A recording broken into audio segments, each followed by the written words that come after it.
All right, I'm going to treat this as a bonus module.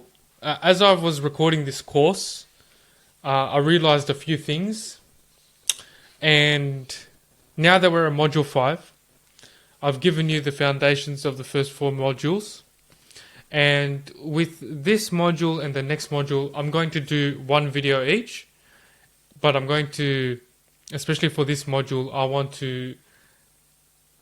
going to give you all my resources.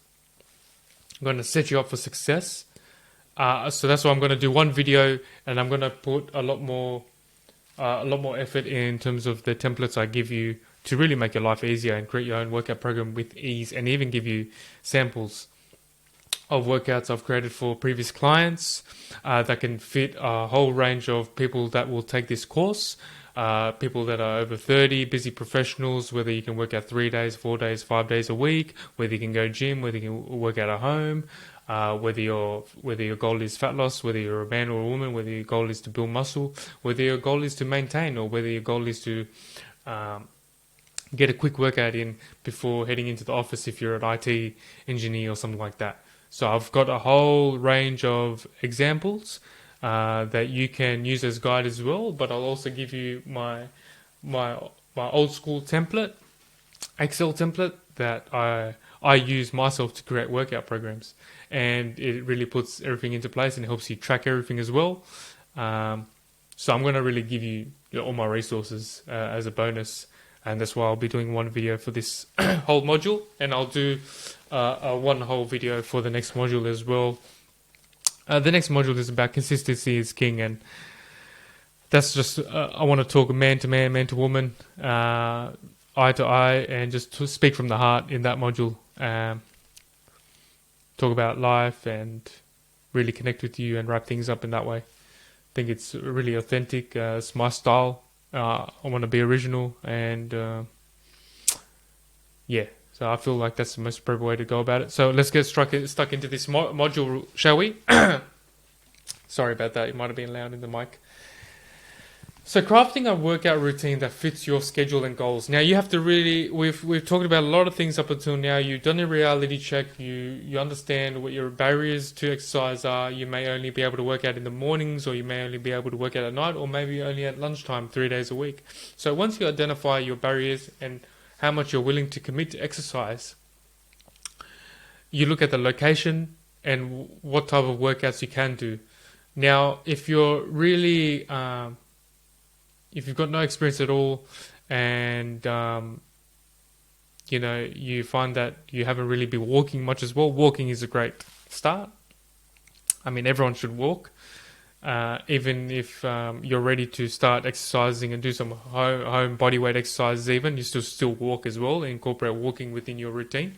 10k steps per day is the general standard, and the reason why they say 10k steps per day is a good standard is because it can, depending on how fit you are or unfit you are, it can burn an extra 300 to 500 calories per day. So it really does help a lot, but I'm more of a fan of the mindfulness approach of walking. So definitely walking, incorporate that. It's a big crutch of your workout plan that it will be. And just take in consideration your age, your fitness level, like we've said, the goals will affect certain types of workouts. And don't like, if your goal is to build muscle but you haven't been in the gym or you haven't been working out at all, body weight exercises is a great place to start. You can get very far with body weight exercises, and then you can even further progress without hitting the gym if you get a weight vest or you buy some kettlebells or something like that. So you can definitely, don't think if you build muscle you have to go to the gym. No, you can still do body weight, and you still do a lot of things outside of the gym as well, and still get very far towards your goals, especially with building muscle as well. So you just have to adapt in different ways. So anything can be done, just got to work within your means, and definitely keep a variety. So if you're working out, let's say 3 days in the gym, and you're doing weights, then you want to try and throw in a HIIT or a Tabata workout, a high intensity interval training workout, some cardio at the park, or one of the 3 days that you're not working out. One of the 4 days that you're not working out. Just keep in mind your recovery. HIIT training, especially if you do like a pretty decent session in terms of time frame or time wise, then it can really affect your recovery. It's very hard on the body, so it's very hard to do HIIT training or proper HIIT training. Three or more times per week. It does, especially if you're doing some weights as well. So those are some things to think about. Just think about your recovery. Think about just stressing your body within a manageable way, and keeping in mind recovery, so it doesn't damper or affect other parts of your life and the way you're able to perform in other parts of your life. So you want to make it complement and fit your lifestyle. That's the way you think about it, and as well as getting towards your goals. So yeah, and just start slow in terms of especially if you haven't used weights before. Just get the technique right, please. I was 16 and I was seeing people in the gym who lift weights. I was looking like a simp in the gym, doing machines only for like forever. I felt like, but I knew the bigger reward for that. It was the right thing to do, and everyone's on their own journey. Everyone's being dealt different cards in their life. So focus on yourself, compete with yourself only, and only compare yourself to others when it suits you in a nice, humble way. And so you want to always monitor. For me, like my one-on-one VIP coaching program that I offer is 6 weeks. The reason why I do 6 weeks is I've tried